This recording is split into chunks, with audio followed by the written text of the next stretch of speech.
nagpapayaman tulad ng mga ibang idol nyo. Alright, abi ako na naman ang abi niya, abi ako Babsoy, the original abi ako Motovlog. For today's video, magdi-deliver tayo ng mga pa-order natin. Pastillas and makapuno. Ayan, ganyan sila karami. Ayan, 10 pieces na makapuno and 10 pieces na pastillas. Ay, Idol Jenner. Magdi-deliver tayo ngayon sa may Decathlon, dito sa may SM. Gamit natin ang FKM Core 188. Ayan nga. Kaya tara, samahan nyo ako para mag-deliver tayo ng pastillas and makapuno. Let's go! Huwag naman sanang umulan dahil baka mabasa tayo. Yan, medyo makulimlim, oh. Yan yung mga di-deliver natin. Kapag umulan, matik, mababasa tayo. Hirap mag-grind talaga. Pero at least yung mga perang kinikita natin galing sa malinis. Ayun na nga, kakasabi ko lang, sana wag umulan. Umulan na nga. Buti na lang, meron pala tayong dalang kapote. Ayun na. Meron tayong dalang kapote ito. Pero kailangan natin na i-deliver to dahil baka mabasa. At saka nandito na rin tayo kaya diretso na natin. Sabi ko nga, di baling mabasa sa ulan, basta yung pera galing sa malinis. So, marami nga nagtatanong kung hindi daw pa ako nahihiya magbenta or mag-deliver ng ganito kahit na may pangalan na ako or sikat. Anong makakain ng mga anak ko kung ikakaya ko yung trabahong marangal.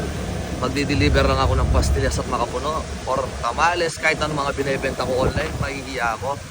Hindi dapat yun. Kaya ang gusto ko, lahat ng mga nakakapanood sa akin, may natututunan sila, hindi lang puro kalokohan.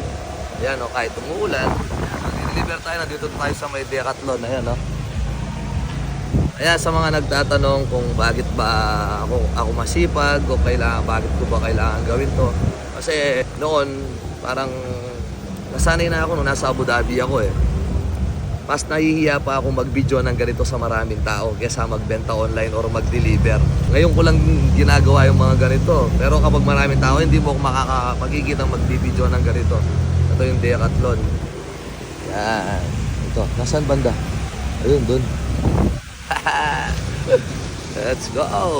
O, diba? Ba't naman ako mahihiya kung alam kong maganda naman yung ginagawa ko at hindi naman ako nangagrabyado ng tao. At least galing sa malinis yung mga kinikita ko. Ha? Hindi ako nagpapayaman tulad ng mga ibang idol nyo. Oh, nandito tayo sa loob. Ganyan ako mahihiyahin kapag nandito sa mga ganito. Pero hindi ako nahihiya mag-deliver. Nahanap natin yung ng smoke tent. But, hindi ko lang kung saan. Yan, oh. Tignan muna natin yung sarili natin. Oh, Revsila yan, Revsila. Mukha lang akong mayaman pero hindi mayaman yan, mayabang lang. Dito na tayo, ayan oh. Sa mga gustong mag-register ng Panran, ayun, dami oh. Pampanga Marathon, Kabalen. Ayan oh. Ako kanila rin eh, ang boss din na rin.